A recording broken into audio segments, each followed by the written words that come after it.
Assalamualaikum warahmatullahi wabarakatuh. Waalaikumsalam warahmatullahi wabarakatuh. Bismillahirrahmanirrahim. Nahmaduhu wa nasta'inu wa nastaghfiruh wa na'udzu billahi min sururi anfusina wa min sayyiati a'malina. May yahdihillahu fala mudhillalah wa may yudlil fala hadiyalah. Subhanaka la ilma lana illa ma 'allamtana innaka antal alimul hakim. Rabbi shrah li sadri wa yassir li amri wahlul 'uqdatam min lisani yafqahu qawli, amma ba'du. Hadirin wal hadirat, teman-teman santri, santri putra, santri putri yang saya cintai. Di kesempatan pada malam hari ini, di tempat yang insya Allah penuh barokah ini, marilah kita mengucapkan rasa syukur kita kehadirat Allah Subhanahu wa Ta'ala, karena pada kesempatan kali ini, di hari ini, bulan ini, tahun ini, kita semua masih diberikan nikmat iman, nikmat Islam, terutama nikmat sehat jasmani rohani. Terutama kita semua santri yang berada di pondok pesantren tercinta ini masih diberikan kesempatan untuk menuntut ilmu. Mudah-mudahan kita semua diberikan oleh Allah ridho dan mendapatkan ilmu yang barakah serta manfaat fid dini wad dunya wal akhirah. Amin amin ya rabbal alamin. Rasa syukur kita marilah kita lafazkan, marilah kita ucapkan biqaulina alhamdulillahi rabbil.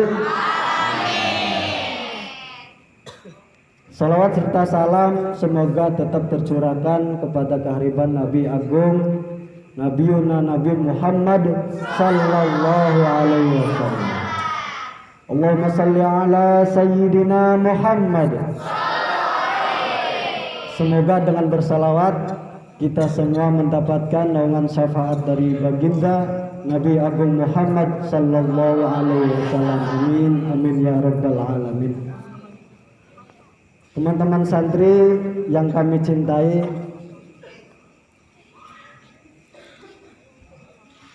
menghadiri acara walimah itu merupakan salah satu anjuran di dalam syariat Islam. Salah satu dalil yang menunjukkan adanya anjuran itu hadis sahih yang ada di dalam kitab Sahih Muslim, hadis nomor 21. Status hadis ini adalah sahih. Hadis ini berbunyi haddatsana Yahya bin Yahya qala qara'tu ala Malik an-Nafi an Ibnu Umar radhiyallahu anhum qala qala Rasulullah sallallahu alaihi wasallam idza du'iya ahadukum ilal walimah falyatiha. Kata Kanjeng Nabi bersabda di dalam hadis yang berstatus sahih, idza du'iya ahadukum ilal walimah, ketika kalian diundang di acara walimah, falyatiha, maka datanglah. Kita ketahui bahwa definisi hadis sahih saya dapati di dalam kitab Fathul Mughis halaman 7 karangan Al-Hafidh Al-Iraqi. Definisi hadis sahih itu ma ittasala sanaduhu bil uduli ad-dabitina min ghairi syududin wala illatin. Jadi hadis yang sanadnya itu bersambung, diriwayatkan oleh orang-orang yang adil, ad-dobitina, lagi orang yang dobit ataupun orang yang kuat hafalannya. Kemudian min ghairi syududin, hadis itu tidak syadz ataupun kontroversial begitu, kontroversi, tidak menyimpang. Kemudian wala ilatin, dan tidak terdapat ilat ataupun cacat pada hadis tersebut. Nah, hadirin yang kami cintai, bahwa hadis tersebut yang tadi saya bacakan itu terdapat atau terkandung sebuah perintah, ya. Perintah bagi seseorang muslim untuk menghadiri acara walimah. Menghadiri acara walimah. Kemudian kalau dalam teori usul fikih, bahasa perintah atau amr, kalau dalam usul fikih, ketika amr atau perintah itu terdapat di suatu dalil, maka ada dua kemungkinan arti, yakni arti bahwa perintah itu menunjukkan wajib ataupun perintah itu menunjukkan sunnah. Itu dalam teori usul fikih. Ada yang pernah ngaji usul fikih di sini? Oh, yang pernah itu Kang Lutfi tadi yang ngaji. Ya, nanti insya Allah kalian di sini santri putra, santri putri, nanti kalau sudah belajar ilmu alat, nahwu sorof, kemudian fikih, tauhid dan sebagainya, nanti sebelum beranjak ke kita mengajar atau bukan mengajar, belajar ilmu fikih, nanti kita belajar usul fikih, dasar-dasarnya fikih. Oleh karenanya kalau kita tarik dalam ranah ilmu fikih, ya, para ulama fikih lalu merumuskan bahwa menghadiri walimah itu hukumnya wajib. Hukumnya wajib. Tapi dengan catatan walimah yang seperti apa? Nah, walimah yang wajib dihadiri itu yakni walimah hajatan ataupun resepsi pernikahan. Bahasa kitabnya itu walimatul urs. Ada yang pernah ataupun bahkan sering ya menghadiri acara pernikahan? Sering? Menghadiri nikahnya siapa? Mantan? Dikira mantan. Kalau saya jujur sudah beberapa kali menghadiri acara pernikahannya teman, apalagi mantan gitu.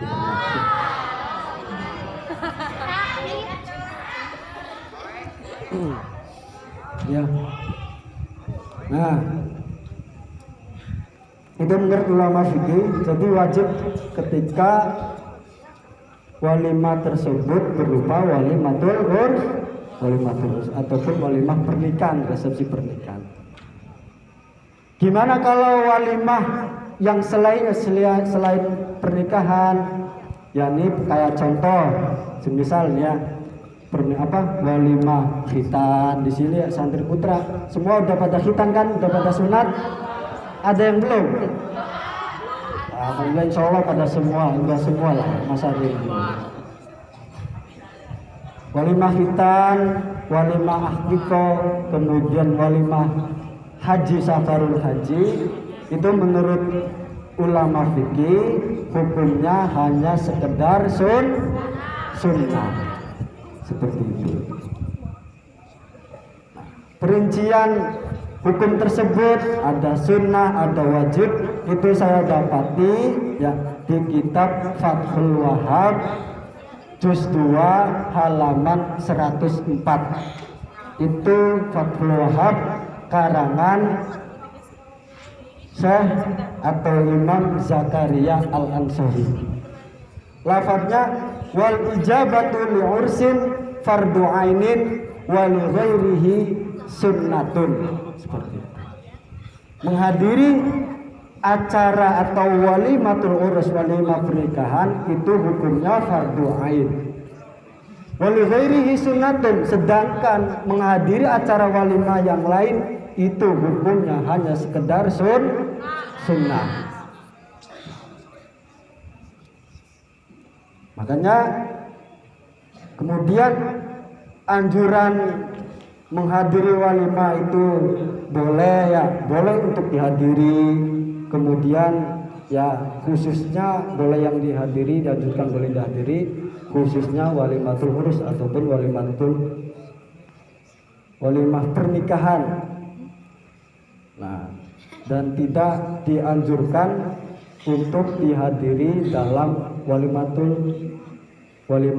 yang lain. Nah, sebagaimana saya dapati dalam kitab syarah Sahih Muslim tadi, kalau hadis yang matana idadu ya hadukum itu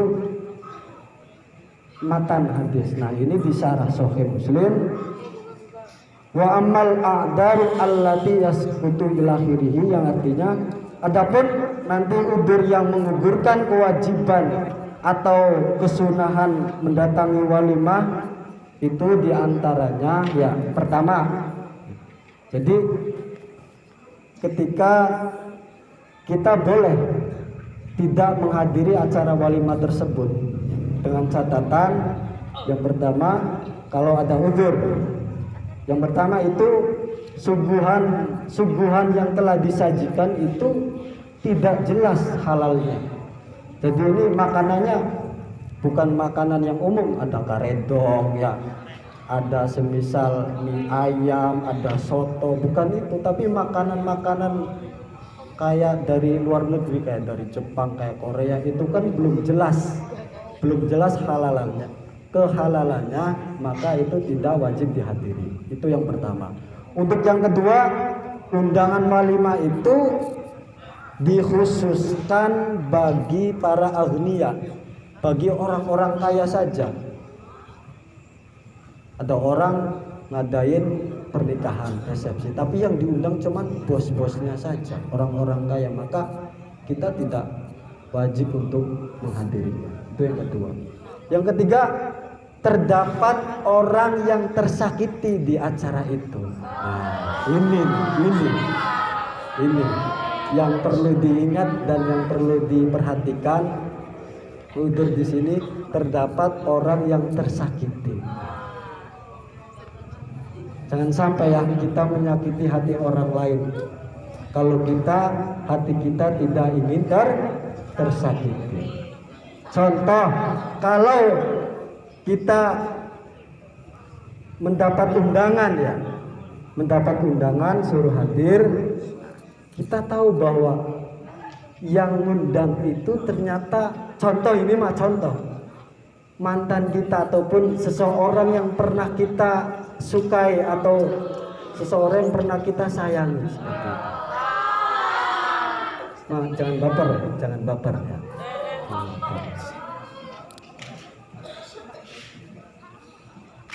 Kita punya firasat, punya pikiran bahwa lah kalau ya nanti saya hadir di dalam acara pernikahan itu, mesti mantan saya akan teringat mengenang masa lalu ketika masih berdua.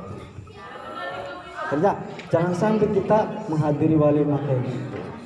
Mending di rumah ya deres mutolaah kitab seperti itu. Kemudian terdapat orang yang tidak layak baginya untuk bersama dengannya. Ya hampir kayak tadi.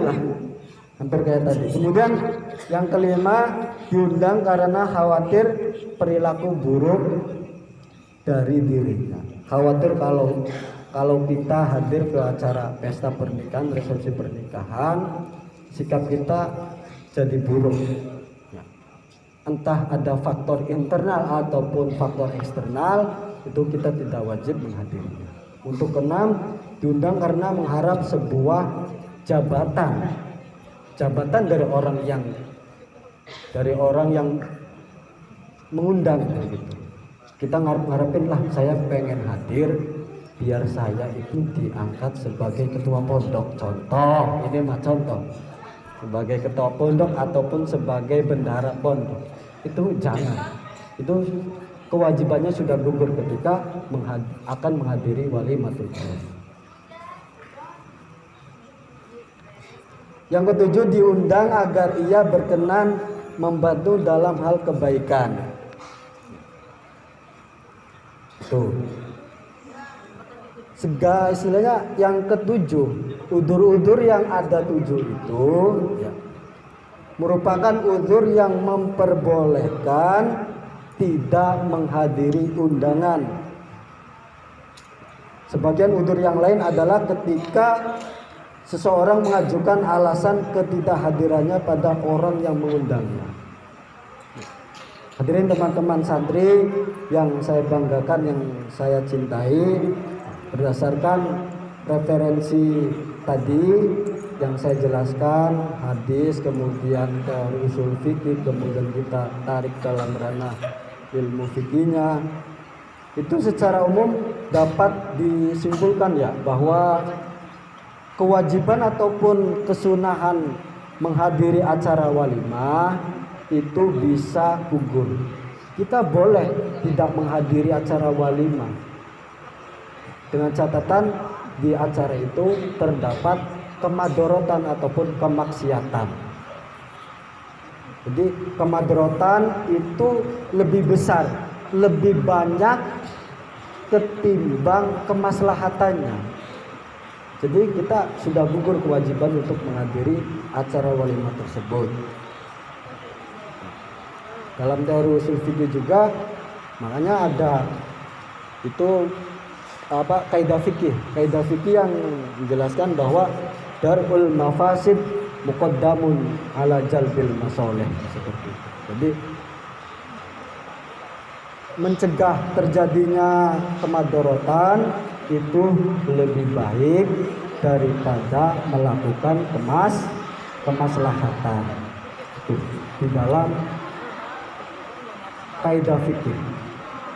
Nanti kita belajar ya, nanti ada waktunya kita belajar ilmu usul fikih, kaidah fikih, maqasid syariah dan sebagainya. Hadirin teman-teman santri yang kami hormati, demikian tadi penjelasan hadis tentang hadis menghadiri acara walimah. Mudah-mudahan ada hikmah dan manfaatnya di dunia dan akhirat. Semoga kita semua mendapatkan ilmu yang barokah, ilmu yang manfaat di dunia dan akhirat. Amin. Amin ya rabbal alamin. Ada kurang lebihnya mohon maaf. Akhirul kalam, wallahu muwaffiq ila aqwamit thoriq. Assalamualaikum warahmatullahi wabarakatuh.